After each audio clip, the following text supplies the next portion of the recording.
얼마 전에요, 제 채널에서 물고기의 기억력이 일반적인 속설에 비해 상당히 좋다라는 것을 알려드렸었는데요. 물고기야 기억력이 있을 수 있다고 해도 혹시 무생물인 금속도 기억력이 있다면 믿으시겠어요? 구부리거나 휘어도 적당한 온도를 가하면 원래의 모습을 기억하고 마치 살아있는 것처럼 스스로 원래 상태로 돌아오는 금속. 이름 자체도 무언가 심오한 뭔가가 있을 것 같은 느낌의 형상기억 합금. 오늘은 이 형상기억 합금이 어떻게 발명되었고 그 원리는 무엇이며 어디에 응용되고 있는지 알아보도록 하겠습니다. 자, 그럼 바로 시작해 볼게요. 우선 형상기억 합금이 어떤 것인지 영상으로 살짝 알아보고 갈까요?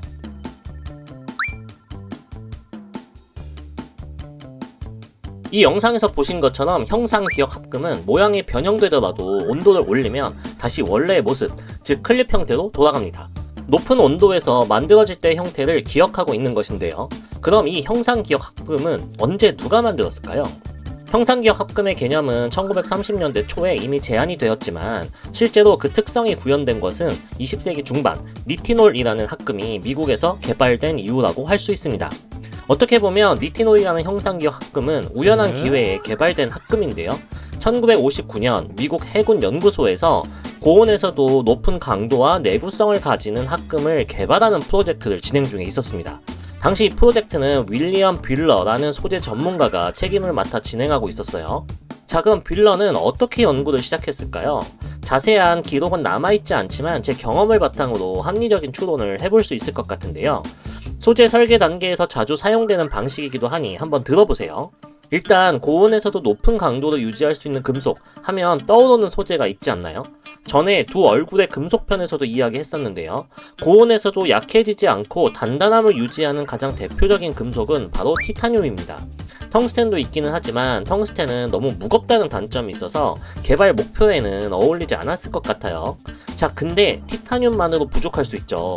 그럼 고온에서 잘 부식되지 않는 특성을 추가하기 위해 어떤 원소를 더 넣을 수 있을까요? 이것도 역시 전에 다루었는데요.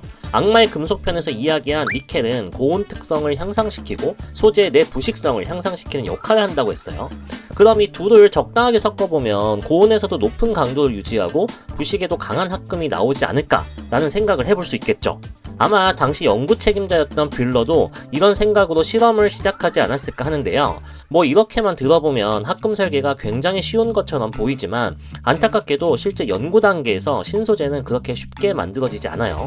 왜냐하면 티타늄이 고온에서 강한 특성을 가지고 니켈이 내 부식성을 향상시킨다고 해도 이 둘을 섞으면 예상과는 전혀 다른 성질을 가지는 경우가 많기 때문인데요. 실제로 뷰러가 처음 제조한 니켈 티타늄 합금의 고온 강도와 부식 저항성은 기대에 미치지 못했어요. 그런데 원래 목표와는 다른 정말 흥미로운 현상이 발견되었는데요. 바로 니켈 티타늄 합금을 특정 온도에서 가공해 모양을 만들면 아무리 모양을 변형시켜도 일정 온도에서 원래의 형태로 온전히 돌아가는 것이었습니다. 이것이 바로 형상기억 효과의 발견 순간이었고요. 이렇게 니티놀이라는 형상기억 합금이 탄생하게 된 것이죠. 이 합금의 이름은 주 원소인 니켈, 티타늄, 그리고 연구소의 이름의 앞글자들을 따서 만들어졌는데요. 개인적으로는 좀 대충 지은 것 같다는 생각이 들기도 하지만 막상 부르다 보면 그래도 입에 착 붙는 이름이기도 하네요. 자, 그런데 여기서 주목해야 할 점이 하나 더 있습니다. 왜 형상기억 합금이라고 하면 원래 모습으로 돌아가는 성질만 알고 있는 경우가 대부분일 텐데요. 사실 이것보다 더 많이 활용되는 중요한 특성이 따로 있어요. 바로 초탄성이라는 특성인데요. 이름도 멋있죠. 초탄성. 모든 금속은 외부에서 힘이 작용하면 원래 모습으로 돌아가려는 성질이 있어요. 그리고 이런 특성을 탄성이라고 합니다.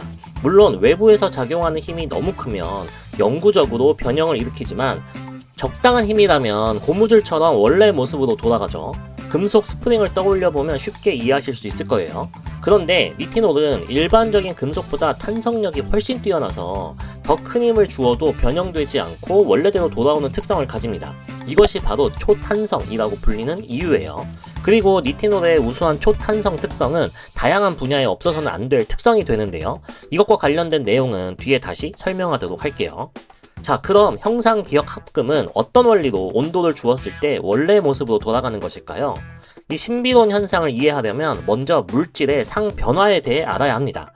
제가 예전에 스테인리스 스틸 편에서 물질의 변화에 대해 언급한 적이 있었지만 다시 한번 정말 쉽게 이야기해 볼게요. 여러분, 물의 분자 구조가 어떻게 되어 있는지 알고 계신가요?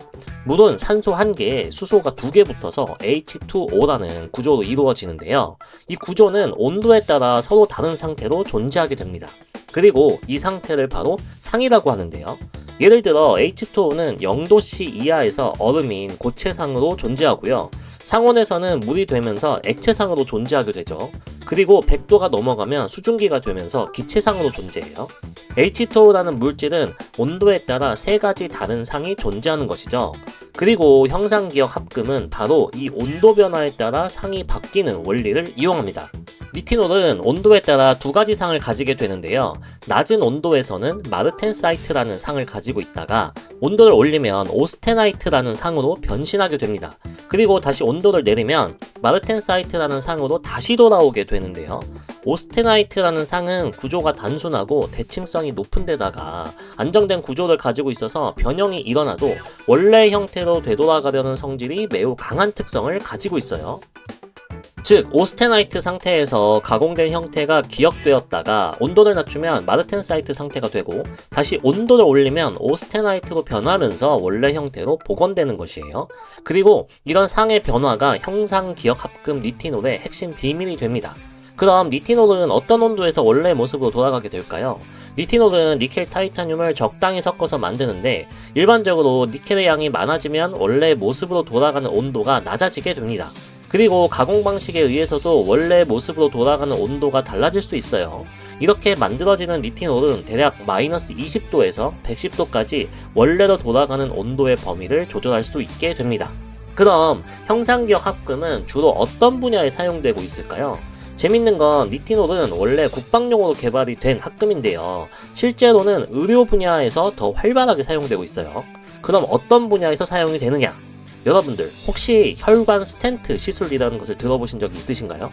스텐트 시술은 혈관 같은 것이 좁아지거나 막힐 위험이 있을 때 이를 확장하는 시술인데요. 이때 니티놀 형상기억 합금이 이용됩니다.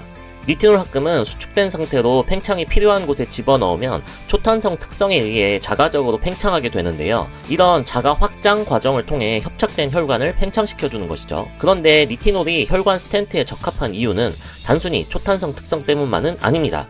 실제로 초탄성 특성이 없는 소재들도 혈관 스텐트 소재로 사용이 되고 있기도 하거든요.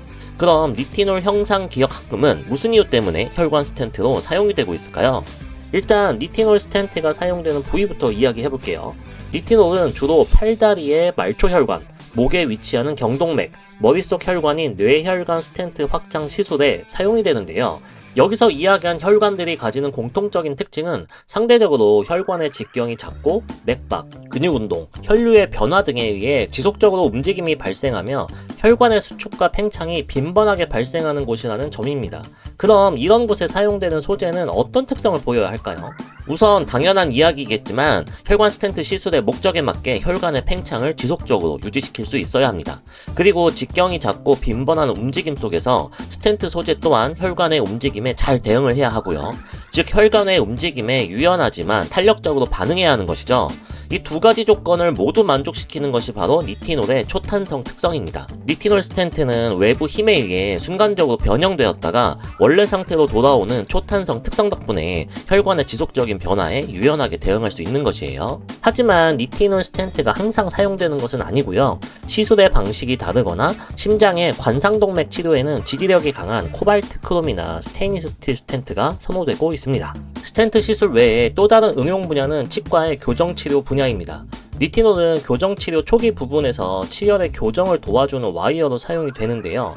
이때도 니티놀의 초탄성 특성이 사용됩니다.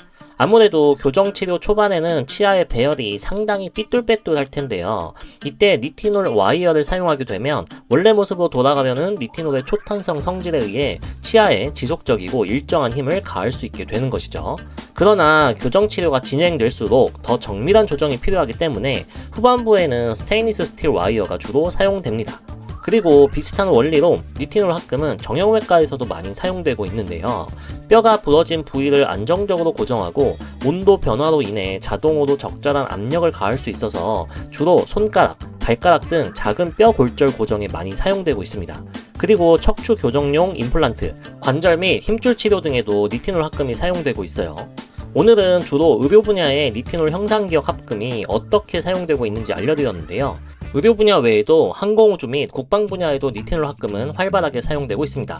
특히 안경 쓰시는 분들은 니티놀 형상기억 합금을 이용한 안경 프레임 제품도 이미 알고 있지 않을까 하는 생각을 해보게 되네요. 여러분, 오늘은 형상기억 합금의 대표 주자인 니티놀에 대해 알아보았는데요. 이미 여러 분야에서 활발하게 응용이 되고 있지만 아직도 여러 분야에 적용하기 위한 연구들이 진행되고 있어요. 형상기억 및 초탄성이라는 놀라운 물리적 특성 때문에 형상기억 합금의 응용 분야는 무궁무진하다고 해도 과언이 아닐 것 같은데요. 여러분들이 생각하는 새로운 응용 분야는 어떤 것들이 있을지 댓글로 남겨주시는 것도 재밌을 것 같네요. 그럼 오늘의 이야기는 여기에서 마치도록 하고요. 다음 편에서 더 재미있는 이야기로 다시 돌아오겠습니다. 그럼 다시 만나요.